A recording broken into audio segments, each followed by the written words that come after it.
So you got very involved in issues related to substance abuse Yes. and including alcohol-related problems as well as illegal drugs. Absolutely.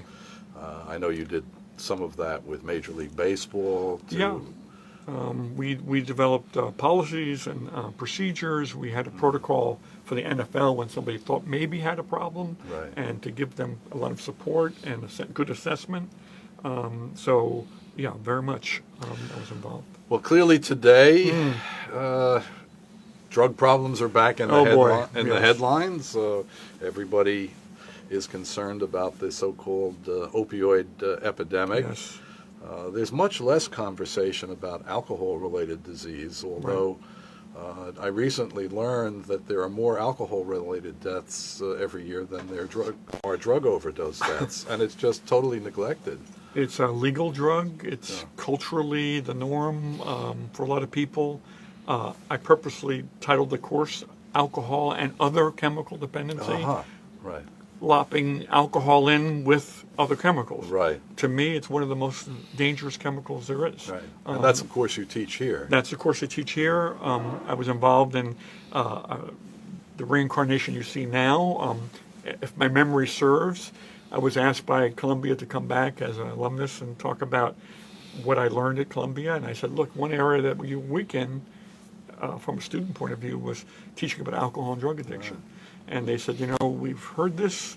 And I was part of a group that rolled out this course. And as we were talking, basically, they said, okay, you teach it. And I was not too far out of school. You got to be careful what you're complaining about, right? Well, yeah. And it's been great. I've also taught it as a policy course a few times.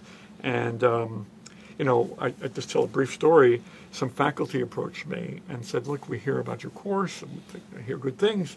We do family therapy. And, could you come to talk to some faculty about alcohol and other chemical dependency in families?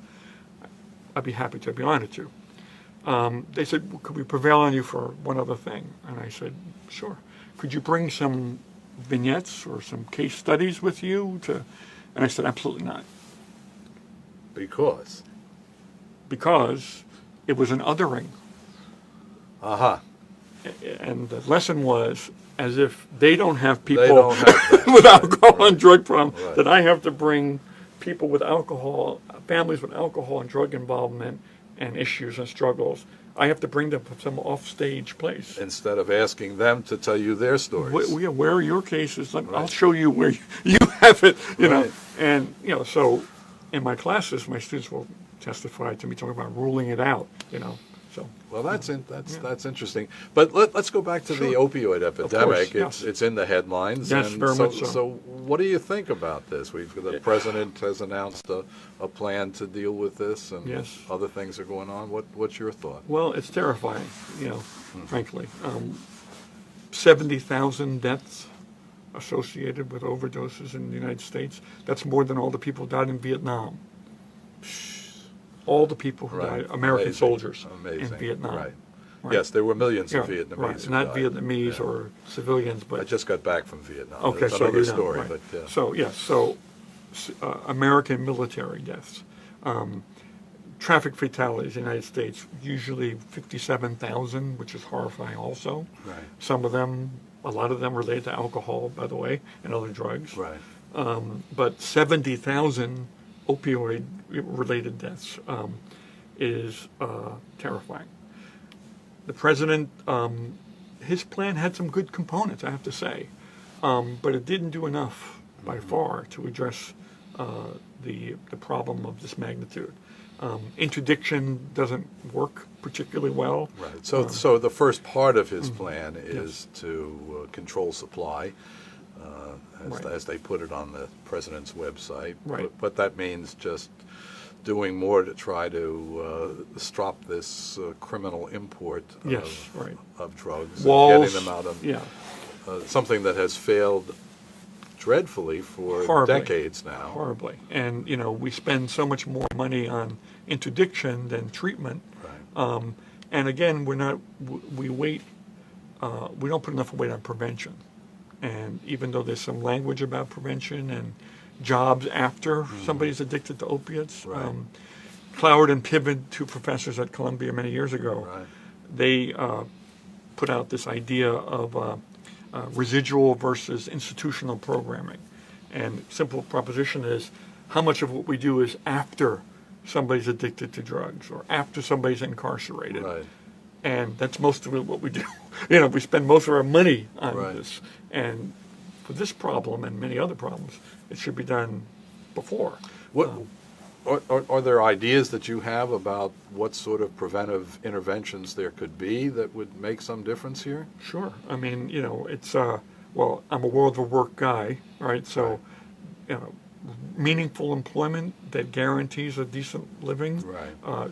training and education that lead to meaningful employment, investing in that, safe schools that are, teaching people trades that really translate into careers, whether they be, and not everybody has to go to Columbia University, I mean, if you drive a truck and you can provide for your family. Well, let's follow up on that a little bit. Sure. Over the past 3 years, the life expectancy in the United States has gone down. Yes.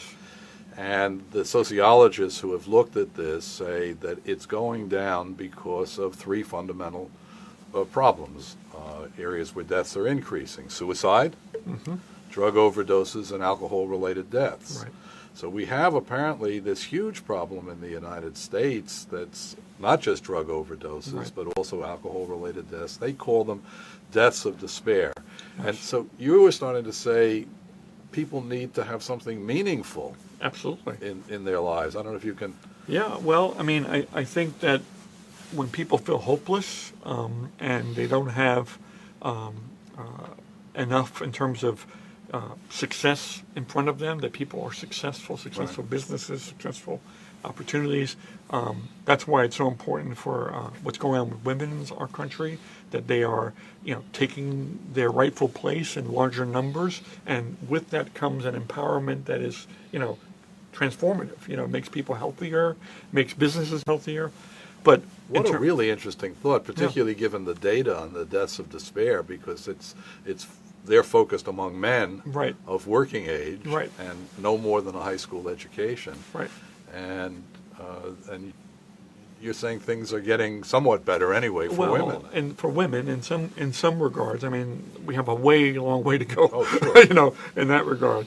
But But if it stirs up hope, yeah, and I think the question of hope is really very important in understanding what's going on here. That it's also been largely a white phenomenon, the increase in deaths, and my speculation has been, I'm interested what you think, that non-whites have had less hope, so that they haven't had their hopes squashed in the way that some white people have had their. well, that's an interesting idea. But let me add to this and say that this crisis that we have is real in terms of the numbers and so on. But there's been a crisis for a long time in the non-white Yes. working class community, like Native peoples. The life expectancy of Native American men and women is abysmal. I mean, it's not even touching 50, I think, in some cases. And alcohol and drugs are a major component of that, Right. as well as economic oppression and depression. I'd be remiss if I didn't talk about incarceration related to substance abuse in Right. America, and what's that done to people of color. Right.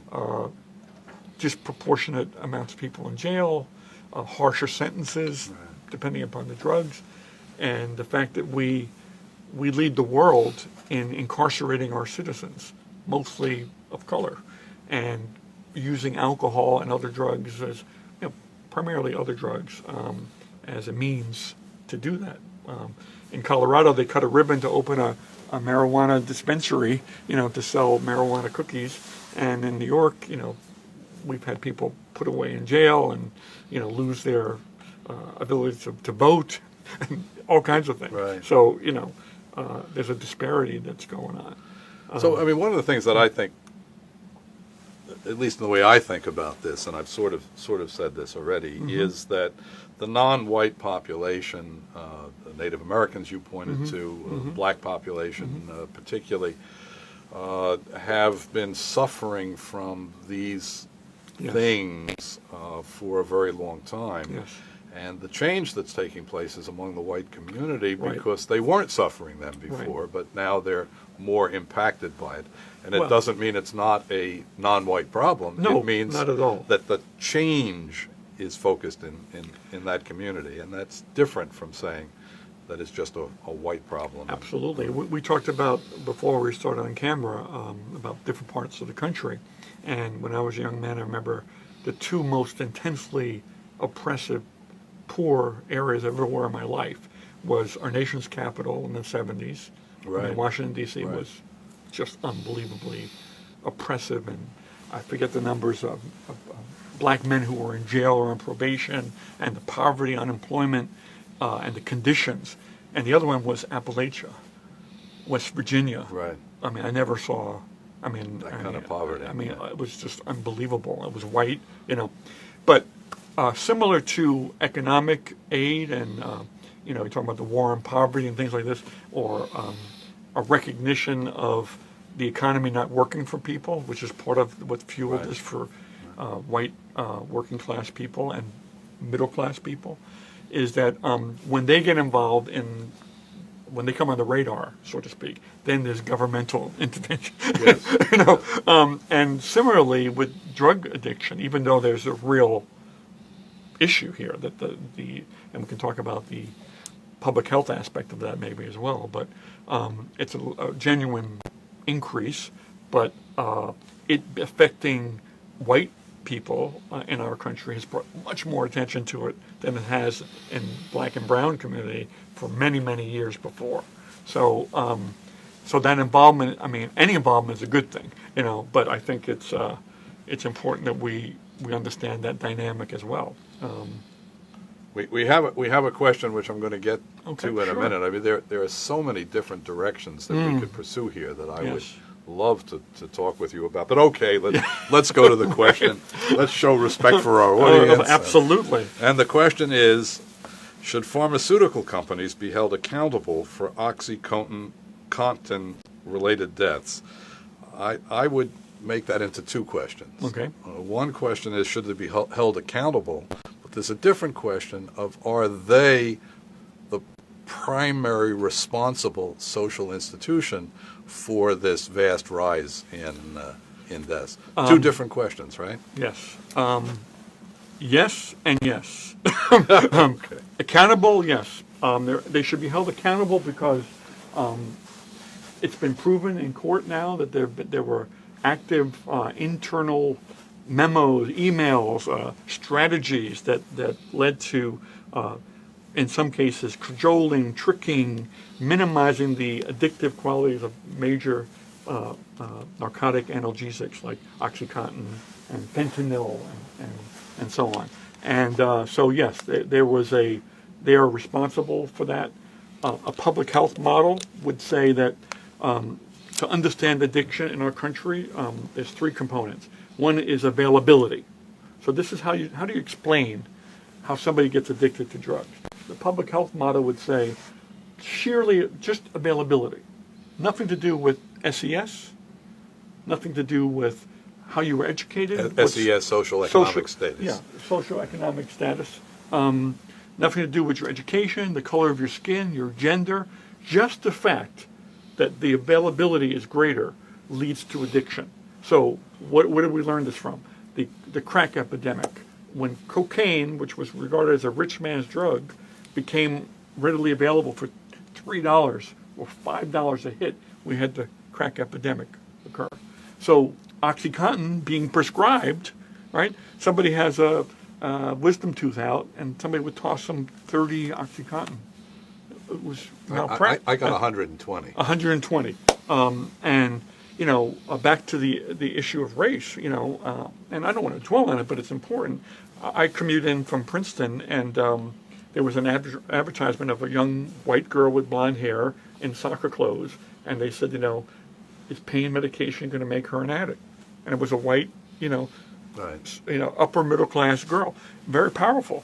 But this is we've flooded America with these drugs, and yes, so availability. Availability is the first one. Then comes vulnerability, and that goes to some of your questions about socioeconomic impact or loss of jobs and so on.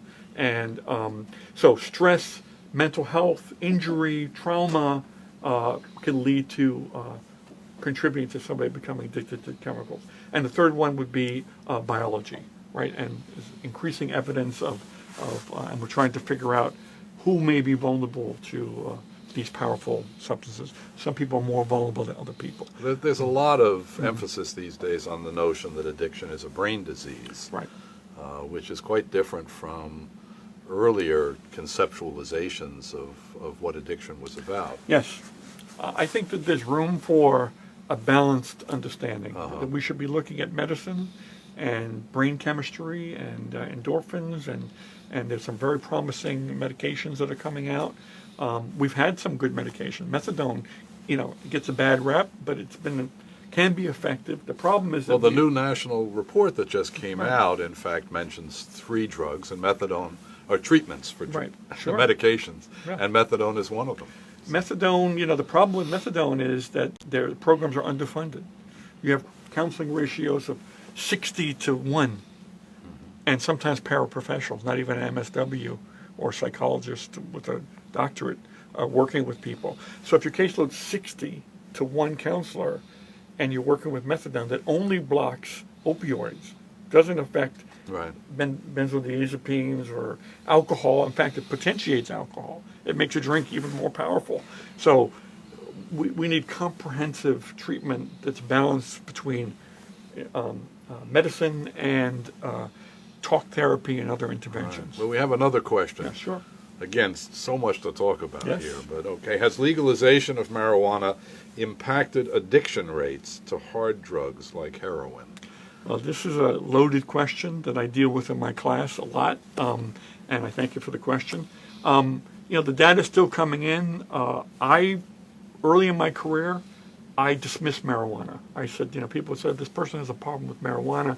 I go, really, I grew up in the 70s, kind of very dismissive of the drug.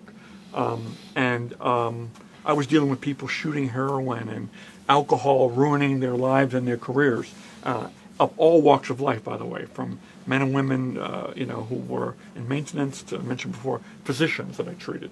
But when I really saw marijuana startled me was when I worked with the New York City Transit Authority. Well, that's pretty scary. They started to do drug testing, Yeah. and when they did drug testing, all kinds of drugs popped up. I don't want stoned drivers of the subway. I walked a lot back in those days. Jeez. But seriously, and by the way, these jobs were, if you know anybody who works for the Transit Authority, they're much coveted jobs, blue collar jobs. They pay very well, good benefits, so these men and women were caught after an accident or a random drug test or with marijuana in their system.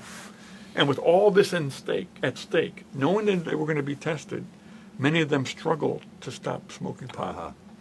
And when they did, they had mood swings, they had difficulty sleeping, they became irritable, they couldn't do it, they tested positive despite pretty dire consequences. And to their credit, the MTA hired a lot of Vietnam veterans. And so we had a lot of people with PTSD. Yeah. And look, today, marijuana is much more sophisticated, and they're doing strains that it can address many of the medicinal value. There is a medicinal value of marijuana. But to just say, to totally legalize it is going to go back to the public health theory, right? So the more available it is, that segment of the population who will have trouble with it, they will maybe graduate to other drugs, possibly, and just marijuana itself could be a problem for them. And then you have driving under the influence, right? People driving a motor vehicle or, under the influence of marijuana. So in terms of the argument going on now, and there's a big debate in New York State, as there is around the country, some states have gone for recreational legalization of recreational marijuana. Others have limited it to medicinal marijuana use. And as I say, in New York State, they're debating the recreational use now. What's your thinking about that? I mentioned before, the most compelling reason to legalize it everywhere is what's happened to the inner city black and brown community, and to take that off the table. Right. That possession of marijuana, even for distribution, if it's a local, dealer selling some marijuana, it's different if they're selling heroin or fentanyl or fentanyl disguised as something else. But the amount of people who are incarcerated in this country because of marijuana, just that reason alone puts me in favor of it. However, my medical public health background, social work background say there are some risks here. We could have some risks. Do you think that it's possible to regulate marijuana in the way that we regulate alcohol? So, when you talk about fentanyl being available on the street, often what's happening these days, and the total rise over the past 2 or 3 years in drug overdose deaths has been illicit fentanyl. Yes. And people are taking this, they don't even know what they're taking. It's terrifying. And so I'm just wondering, what we've done with alcohol is to hopefully regulate the manufacture and distribution of it. If you're going to get bourbon, you're getting bourbon, and hopefully not some wood alcohol that was blended down the street. Do you think we can do the same thing with marijuana? I think we can. And again, I want to emphasize, I do respect and believe the medicinal value of marijuana. There's a plethora of different things it can be used for. Yeah, pain medication is a good thing, right? Let's not forget that if you have pain, you should have an opiate, a brief opiate. The problem is, what are you told about the opiate? What are you told about when you stop taking it 6 days later, and the 7th day when you wake up and you have diarrhea or you feel bone and muscle pain, and you still maybe have some residual pain from your injury. Yeah. And what you do is you roll that all up and say, I need more medicine. And this is the thing that doctors and social workers need to be telling people, is that, these drugs, they have a purpose, but they can be highly addictive. I'm not comparing, OxyContin to marijuana in any way, but, I think that, yes, it could be regulated, but I would, again, be concerned about taking using marijuana as a way to incarcerate people off the table. Yeah. Another question: how do we balance discussion of self-medication with substance abuse to cope with trauma versus more psychoeducative? I can't quite read this. I think somebody's saying, can we use psychoeducational approaches to deal with substance abuse? It's really a brilliant question, and we are a drug-oriented country. We think medication first. If you watch television, they have something for everything you possibly could have going on for you. People say you have a burger, it upsets your stomach and makes you sick. Take this pill before you have your burger. This is how we think, right? So I think that we got to look at things like alternative medicine, acupuncture, massage therapy, changes in diet, exercise, prayer, people, praying, desensitization, using CBT, right, cognitive behavioral therapy, and DBT to help people. There's something called surfing, right?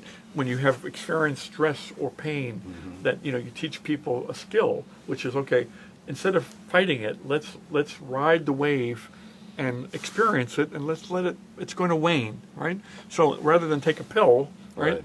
Teaching people that they can do other things, and we're too quick to go to medicinal purposes. It reminds me of the comedian whose name I've just blocked on. A great comedian who used to do a bit about it. He said, of course we have a drug problem in the United States. He said, walk down any street, there are big neon signs, they say, drugs. Absolutely. It's all over the place. Jerry Seinfeld says, well, how does Big Pharma see you? And he goes like this.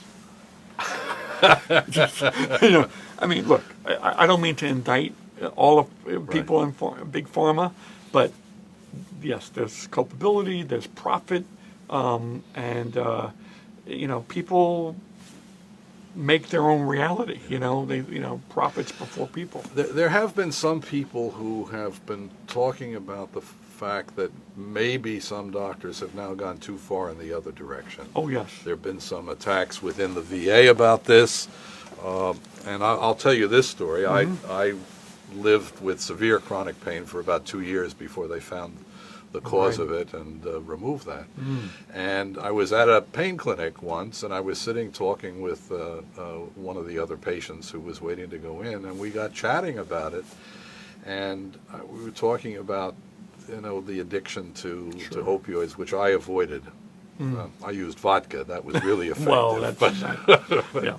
But I avoided opioids. I already knew that was dangerous. But she said to me, I can't get up in the morning unless I have an opioid because they can't find anything else that affects my pain. And I couldn't have a life at all if I didn't. Sure. And what sometimes strikes me is that there are proper uses of opioids as a medication. Sure. And one of the things that I'm most hopeful about is the research efforts that are getting underway now to try to find alternatives to opioids to deal with real people having real pain that otherwise ruins their life.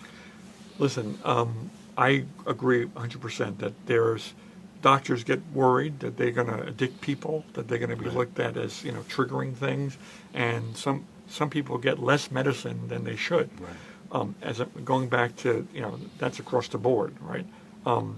In the African American community, there's been some studies that talk about that when a black person reports pain, that it's viewed as inaccurate as opposed to a white person reporting pain. So a black person will get less pain medication than a white person will. What, they think the black person is making it up? Or overreacting? Overreacting. There's a lot of swirling stereotypes there. Right. And so that's an interesting thing, especially when you talk about how this is disproportionately affecting the white community. Right. So from a prescription point of view, maybe they're getting less exposure, maybe. But I think, when my kids were young, I coached sports, soccer and different things. And, we talked about ice, right? Ice for everything. They said, whatever's the problem, ice. So, again, people should get medicine, but the problem is that they should be informed about the risks, right? This is informed consent. Right. Informed consent is a social work term, right? Yeah. I'm going to give you this, but let me tell you about this. Yeah. And after I tell you, do you want to take it? We're not getting informed consent. When you're talking about 130 pills, that's not informed consent, right? That's absolutely right. Right. I mean, they took me off of one medication that I was using occasionally because they were doing something else. Sure. So I should be taking this other thing. And I couldn't believe it when I filled the prescription. I'm supposed to know about this stuff. Right. I didn't check ahead of time. I get to the pharmacy, I picked up 120 pills. Right. But I want to go back to this question that was asked by the audience, the self-medication question. Yeah. Just, I was once asked, I'm standing in a Major League Baseball locker room, and a kid goes to me, if you guys were worth you're any good, you'd come up with a drug that does what we need it to do and doesn't make you addicted, doesn't make you sick, doesn't get you in trouble, right?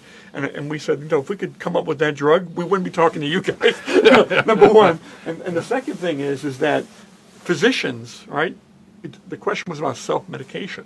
So physicians are taught about these drugs, not as well as they should be, Right. but they are taught about these drugs. And yet physicians as a profession have the biggest addiction problem of any other profession. Well, that's it's a very high rate of addiction amongst interesting. physicians because availability, right? And that's been controlled to some degree. So if a doctor who's self-medicating can't control it, how is a layperson going to control it? So, I mean, I would answer the question that way too. Well, and the lack of education, as you pointed out, Right. for people who are prescribed certain kinds of drugs is quite remarkable. I'm supposed to wrap up now, but I got to say one last thing. Go ahead. Trauma, because trauma was another part of the question. Women and men who are victims of trauma are stigmatized twice, right? If you're a woman who has an alcohol and drug problem and is being a survivor of domestic violence, you may not, you can't get treatment, right? There's a catch-22, right? well, if you're an addict, you're not really for our program. So we segment addiction from other things, and so we need to be better at treating people in one-stop shopping, right? And addiction cuts across all these areas. So I'll leave it at that. Well, on that note, we're going to wrap up for today. I want to thank you for coming. My pleasure. It's my Jeffrey, pleasure. it's Good great to to see you as always. Same here. Thank you all for Thank you. tuning in. We will be back again next week, and hopefully our technical problems will be under control and we'll start on time. Next week, we're going to be interviewing two students. One is a student here at the School of Social Work who has started a group on connecting journalism and social work, and the other is a student from the School of Journalism. And we're going to talk about how social work can do a far better job than it does of publicizing much of its good work. So we hope you'll join us next week, 12 noon on Tuesday, maybe.